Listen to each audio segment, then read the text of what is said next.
Mata TV YouTube Indonesia dengan bangga mempersembahkan sebuah storytelling kekinian abad ini diangkat dari karya besar S.H. Mintarja yang sangat populer di masanya, berlatar belakang kisah tanah Jawa masa lampau, tepatnya di penghujung kejayaan kerajaan tanah Jawa dengan judul Api di Bukit Menoreh.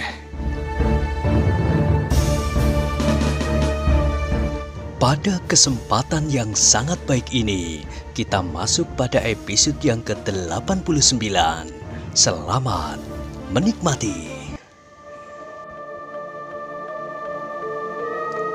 Pada episode sebelumnya telah diceritakan, akhirnya orang-orang Jipang itu semakin lama menjadi semakin sedikit. Separuh dari mereka telah meninggalkan mereka di tengah-tengah hutan yang gelap pekat. Yang tampak kemudian hanyalah sinar-sinar obor di kejauhan, di antara kepadatan pohon-pohon raksasa dan gerumbul-gerumbul merdu. Ketika obor-obor itu telah hilang di balik dedaunan, serta debar jantung setiap orang yang tinggal di tempat itu telah mereda, maka berkatalah Ki Sumangkar kepada orang-orang Jipang yang masih tinggal.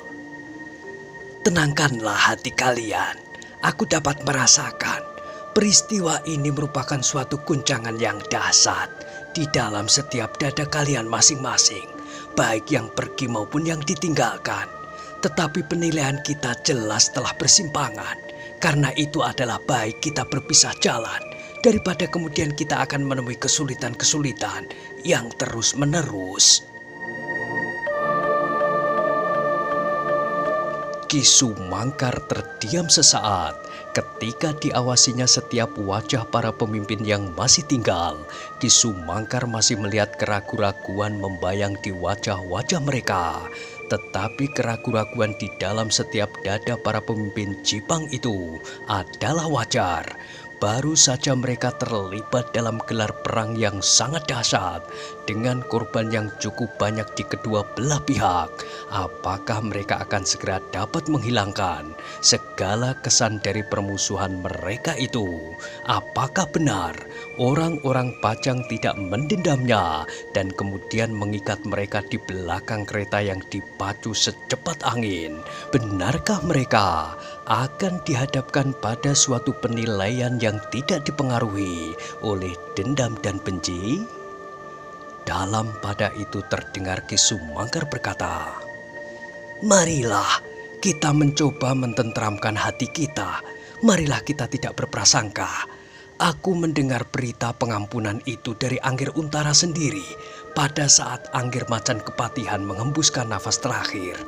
Aku harap Kiai Gringsing menjadi saksi atas kata-kata yang keluar dari mulut Senopati Pajang yang dipercaya oleh Ki Gede Pemanahan, yang justru pesan itu datang dari Ki Gede Pemanahan sendiri." Namun Ki Sumangkar masih melihat wajah-wajah yang penuh kebimbangan. Bagaimanapun juga mereka adalah prajurit-prajurit yang senjata-senjata mereka telah pernah dibasahi oleh darah orang-orang Pajang. Bagaimanapun juga hati mereka sendiri selalu berkata kepada mereka bahwa permusuhan itu pernah terjadi dengan dahsyatnya. Ki Sumangkar yang merasa tidak segera dapat memberi keyakinan yang pasti kepada para pemimpin Jipang itu kemudian berkata, "Malam ini aku akan pergi ke Sangkal Putung bersama Kiai Gringsing untuk mendapatkan jaminan bahwa segala sesuatu akan berlangsung dengan baik."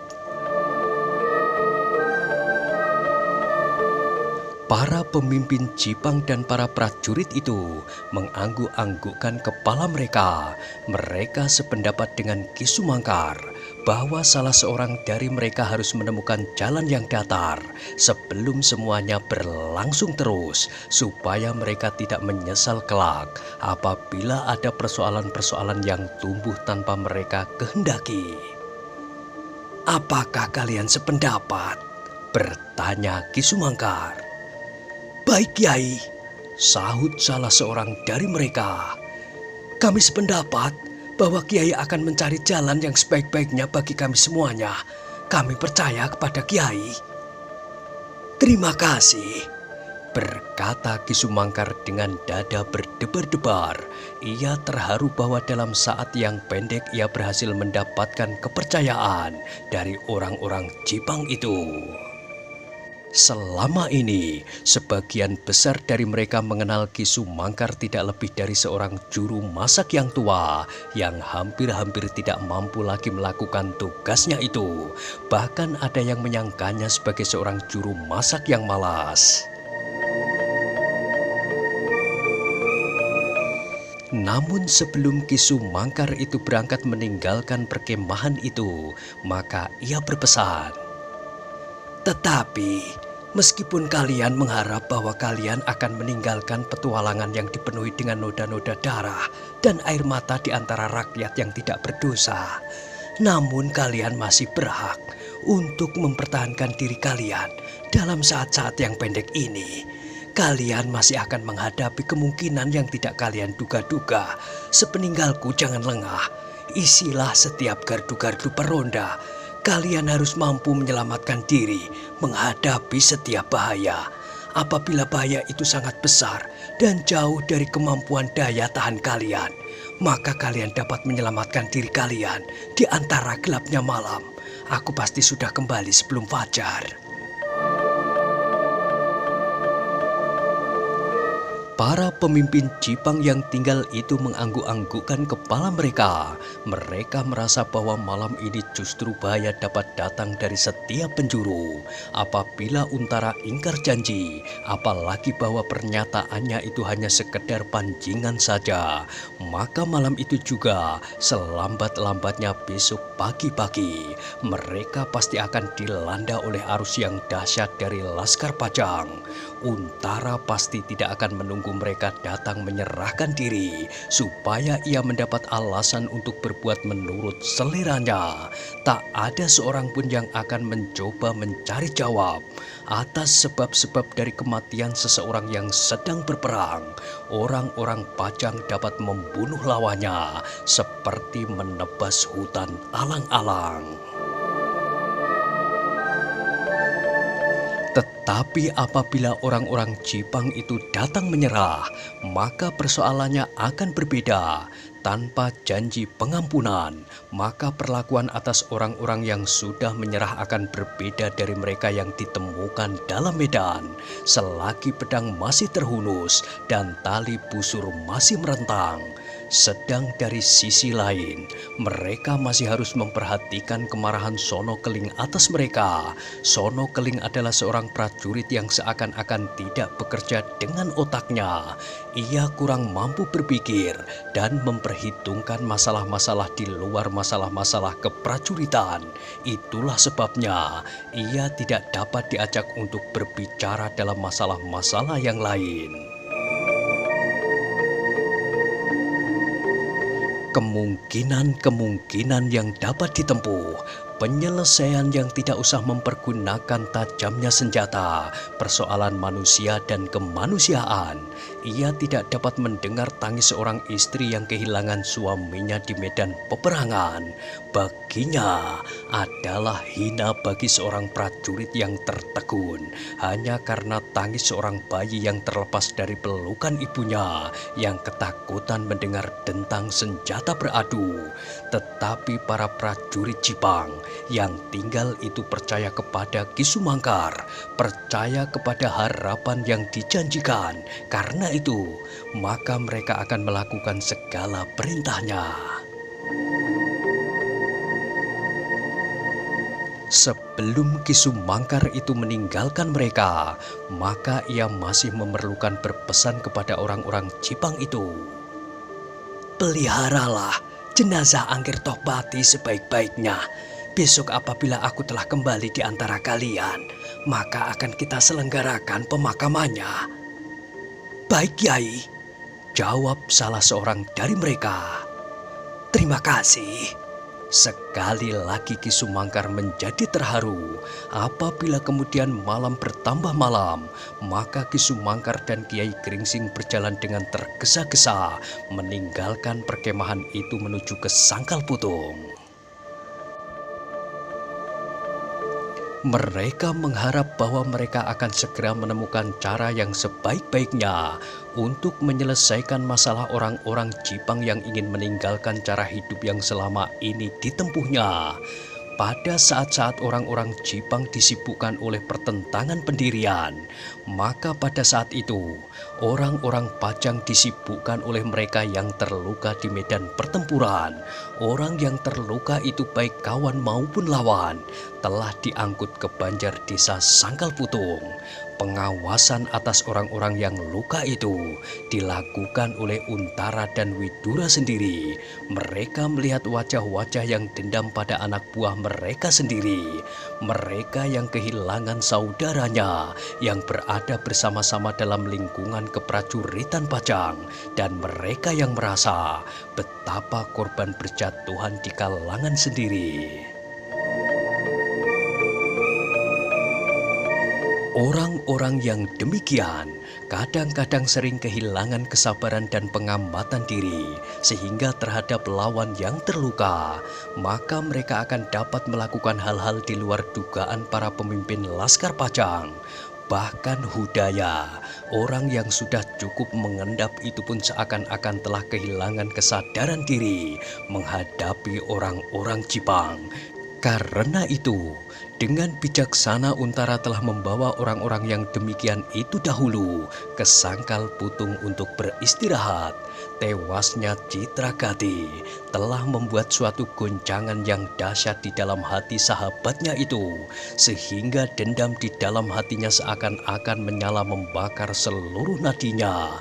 Bagi Hudaya yang terluka dan kehilangan sahabat yang paling dekat itu, tidak ada angan-angan lain di dalam benaknya kecuali membinasakan semua orang Jipang. Karena itulah, maka kali ini Untara dan Widura menjadi sangat prihatin melihat suasana di dalam pasukannya. Pada pertempuran-pertempuran yang lalu, korban di pihaknya tidak terlampau berat seperti apa yang baru saja terjadi, sehingga hati anak buahnya tidak sepanas pada saat itu. Pertempuran gelar yang sempurna dan tata peperangan yang masing-masing dikendalikan oleh senopati-senopati yang matang telah menjadikan pertempuran kali ini menjadi suatu pertempuran yang tak akan pernah mereka lupakan, baik oleh orang-orang Jipang maupun orang-orang Pajang. Untara dan Widura sendirilah yang kemudian menunggui orang-orang yang terluka di Banjar Desa. Di satu gandok tampak orang-orang Pajang terbaring dengan darah yang memerahi tubuh dan pakaian mereka. Sedang di gandok yang lain terbaring orang-orang Jipang yang masih mungkin ditolong hidupnya, merintih menahan pedih yang membakar dirinya. Namun terhadap para juru penolong, Untara dan Widura tidak dapat berbuat banyak. Betapa mereka bekerja demi peri kemanusiaan. Namun menghadapi pihak-pihak yang terluka itu, mereka lebih dahulu memerlukan menolong kawan mereka sendiri, orang-orang Pajang. Baru kemudian mereka menjamah tubuh-tubuh yang terbaring sambil menahan pedih dari pihak lawan, orang-orang Jipang. Beberapa prajurit yang bertugas berjaga-jaga di halaman pendopo memandangi orang-orang Jipang itu dengan benci. Bahkan ada di antara mereka yang tidak dapat mengerti buat apa mereka mencoba mengobati luka-luka orang-orang Jipang itu. Mungkin salah seorang dari mereka, atau bahkan mungkin semuanya dari mereka itu telah membunuh atau melukai orang-orang Pajang. Mungkin mereka itu pula lah yang telah menembus tubuh-tubuh orang Pajang yang kini terbaring di sisi yang lain itu dengan senjata-senjata mereka. Tetapi pemimpin mereka beserta beberapa orang yang masih dapat menguasai perasaan mereka di antara orang-orang Pajang dan orang-orang Sangkal Putung masih mencoba berbuat dalam batas-batas peri kemanusiaan, perang itu sendiri sebagai suatu cara terakhir untuk menyelesaikan perbedaan pendirian tidak boleh terperosok dalam perbuatan-perbuatan yang menodai peri kemanusiaan dalam kemungkinan yang sejauh-jauhnya dapat dilakukan. Bahkan apabila mungkin perang itu sendiri harus dihindarkan, sebab betapa orang yang berhati bening mencoba berbuat sebaik-baiknya di dalam perang. Namun perang itu sendiri hampir sama artinya dengan maut, kekerasan dan kebencian serta menaburkan benih dendam di mana-mana. Ketika mereka, orang-orang Pajang itu sedang sibuk di pendopo Banjar Desa, maka para penjaga dikejutkan oleh sebuah bayangan yang berjalan tertatih-tatih mendekati halaman. Para penjaga di regol halaman yang melihat bayangan itu segera menyapanya. "Hei, siapa?" "Aku," terdengar sebuah jawaban. Bayangan itu semakin lama semakin dekat menyusur pinggiran alun-alun di muka Banjar Desa, dan semakin dekat, semakin jelas pula lah bagi para penjaga itu bahwa bayangan itu bukanlah bayangan seorang saja, tetapi bayangan itu adalah bayangan seorang yang sedang memapah orang lain di sisinya. Sekali lagi terdengar sapa dari para penjaga. "Siapa?" "Agung Sedayu," jawab bayangan itu. "Oh," gumam penjaga itu. Namun tiba-tiba ia bertanya pula, "Siapa yang terluka?" Agung Sedayu yang datang dengan seorang yang ditemuinya di dalam hutan tidak dapat menjawab. Orang yang dipapahnya itu setelah mendapat seteguk air, meskipun air dari sebuah parit, menjadi agak segar dan mampu berjalan sambil bergantung pundak Agung Sedayu. Dan orang itu belum dikenal siapa namanya. Karena itu maka Agung Sedayu menjawab, "Aku belum mengenal namanya." "Heh?" Penjaga itu terkejut. "Kenapa belum kau kenal namanya?" Agung Sedayu tidak segera menjawab. Perlahan-lahan ia berjalan terus sambil membantu orang yang terluka itu. "Panggil aku Supah," desis orang itu perlahan-lahan. "Oh," gumam Agung Sedayu. Namun kemudian ia berkata, "Nama apapun yang akan aku sebutkan, kesannya bagi mereka akan sama saja. Mereka pasti belum mengenal nama itu." Orang yang terluka itu menjadi berdebar-debar. Apakah orang-orang Pajang akan menerima kehadirannya di antara mereka? Tetapi orang Jipang itu tidak menyatakan kecemasannya. Bahkan kemudian ia menjadi pasrah.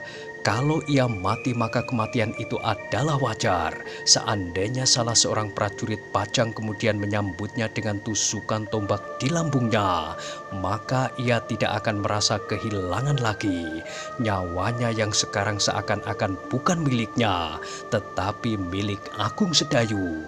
Seandainya Agung Sedayu tidak membawanya, maka ia pun akan mati oleh anjing-anjing liar sebelum ia menghembuskan nafasnya yang terakhir.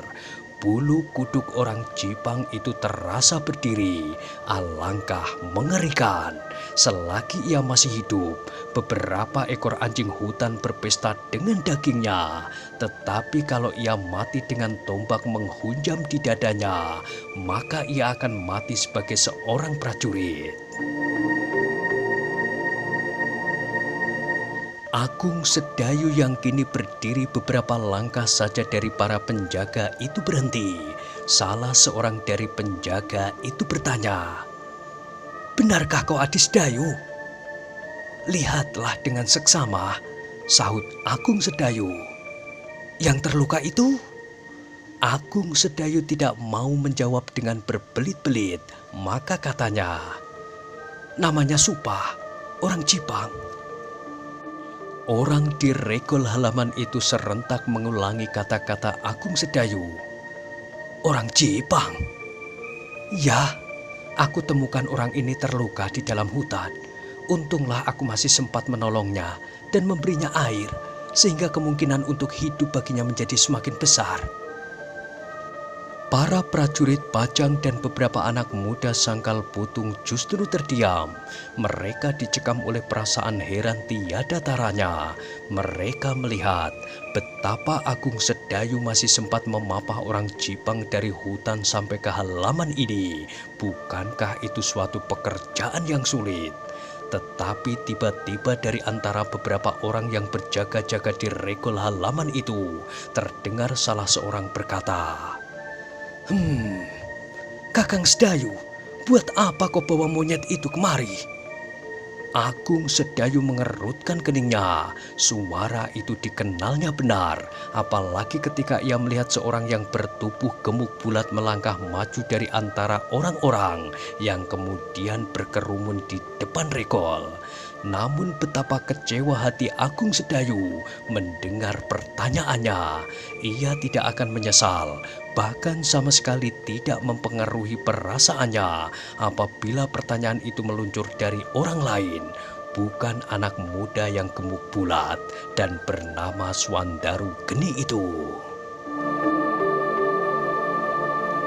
"Kakang," berkata Swandaru seterusnya, "buat apa kau bawa orang sakit-sakitan itu? Lihat, di sini telah terkapar berpuluh-puluh orang semacam itu. Seandainya bukan Paman Widura dan Kakang Untara yang menunggui mereka langsung, maka mereka itu sama sekali tak akan berguna bagi kami, apalagi bagi rakyat Sangkal Putung. Coba, siapakah yang memberi mereka makan? Beras siapakah? Sedang mereka telah mencoba menghancurkan Sangkal Putung ini." Agung Sedayu menarik nafas. Swandaru adalah pemimpin dari segenap anak-anak muda Sangkal Putung. Kalau ia tetap pada pendiriannya bahwa tidak pantas untuk membawa orang Jipang yang terluka itu, maka akan sulitlah baginya untuk menghadapinya. Semua anak-anak muda pasti akan sependirian dengan Swandaru dan menolak orang Jipang itu. Bahkan mungkin mereka akan melakukan perbuatan-perbuatan di luar kehendak mereka sendiri. Karena itu, Agung Sedayu harus segera menemukan jalan sehingga Swandaru dapat diatasinya. Maka dengan serta-merta Agung Sedayu menjawab, "Adi Swandaru, apa yang aku lakukan ini adalah atas perintah guru kita, Kiai Gringsing." Kini Swandarulah yang mengerutkan keningnya. Tampaklah wajahnya menjadi tegang. Cahaya obor di kejauhan membuat wajah itu menjadi merah, semerah bara. Tapi Swandaru tidak dapat berbuat lain kecuali menghempaskan nafasnya. Betapa hatinya menggelegak. Namun jawaban Agung Sedayu telah menutup setiap kemungkinan baginya untuk berbuat sesuatu. Sebab apa yang dilakukan oleh Agung Sedayu adalah karena perintah gurunya. Desah anak muda yang gemuk bulat itu, tetapi ia tidak berkata sepatah kata pun. Bahkan kemudian ia segera menyelinap kembali ke dalam kerumunan orang-orang di regol, seakan-akan ingin membenamkan kemarahannya ke dalam lingkungan orang banyak. Tetapi demikian Swandaru menghilang, maka tampaklah seseorang dengan tergesa-gesa menyibak orang-orang yang berdiri di regol itu sambil berkata, "Mana orang Jipang itu?" Agung Sedayu terkejut mendengar kata-kata itu. Dari antara orang-orang yang berdiri itu sekali lagi ia melihat seseorang melangkah maju. Katanya, "Rupa-rupanya kau membawa oleh-oleh buat kami." Agung Sedayu sekali lagi mengerutkan keningnya.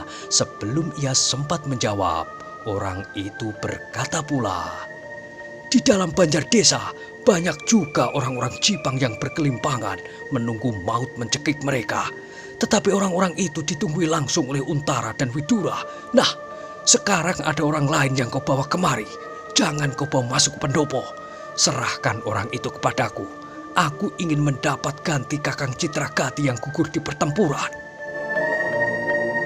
Akan kau apakan orang ini, Paman Hudaya? Bertanya Agung Sedayu. Aku ingin mencincangnya, sahut Hudaya. Agung Sedayu merasa orang yang menggantung di pundaknya itu menggeliat perlahan-lahan, tetapi ia segera menggamitnya. Paman, berkata Agung Sedayu, aku membawa orang ini atas perintah Kiai Gringsing. Persetan dengan Kiai Gringsing, aku tidak berkepentingan dengan Kiai Gringsing, berkata Hudaya tegas. Aku inginkan orang itu. Agung Sedayu tidak segera dapat menjawab kata-kata Hudaya itu. Terasa bahwa keadaan Hudaya yang terluka itu tidak wajar. Ia sedang diliputi oleh suasana tegang. Hilangnya sahabatnya Citragati, serta dirinya sendiri yang terluka. Karena itu maka hati Hudaya itu pun sedang dibalut oleh dendam yang pekat. Tetapi sama sekali tidak terlintas di dalam otak Agung Sedayu untuk menyerahkan orang yang dibawanya itu. Ia membawanya dengan harapan untuk menolong jiwanya, apalagi kemudian telah diperkuat oleh perintah gurunya.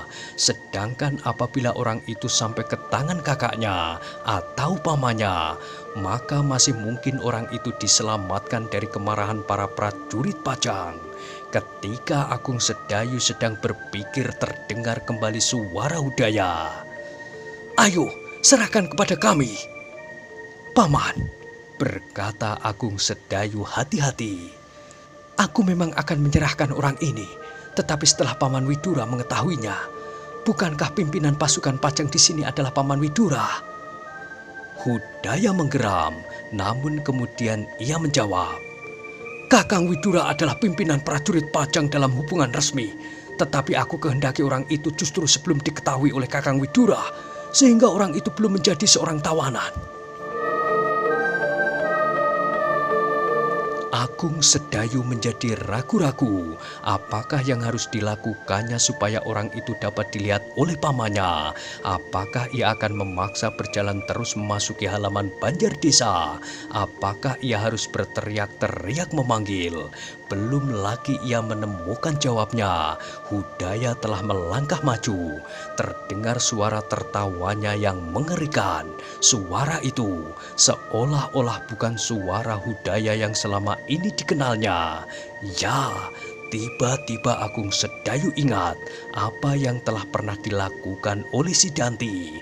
Ia mendengar dari beberapa orang yang menyaksikan, bahkan Hudaya pun pernah berkata kepadanya bagaimana si Danti membunuh Ploso Ireng, menikamnya bertubi-tubi, membelah punggungnya dengan goresan-goresan yang dalam, berdiri di atas mayat itu sambil menepuk dada.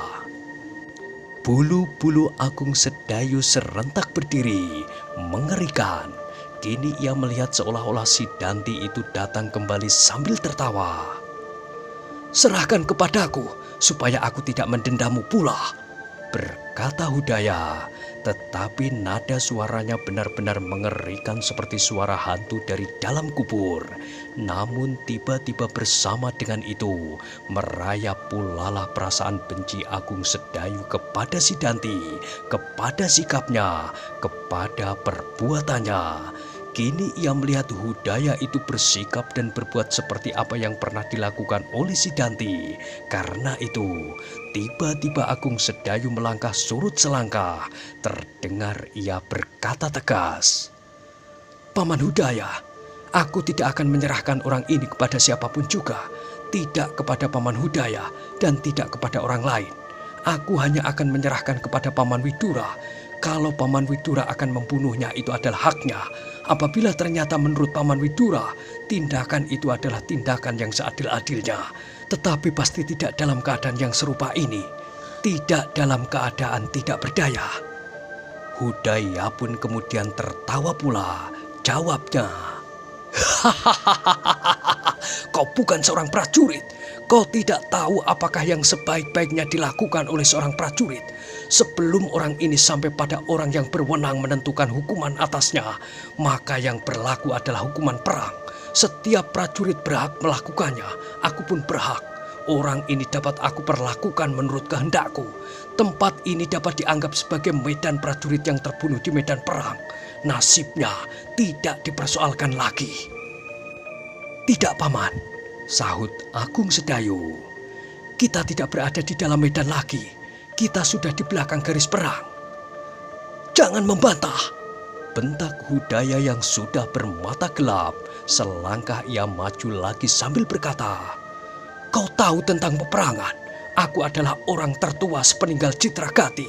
Kalau tidak ada Widura, maka akulah yang berhak memegang atas prajurit Pajang di sini." Tetapi Paman Widura sekarang ada di sini.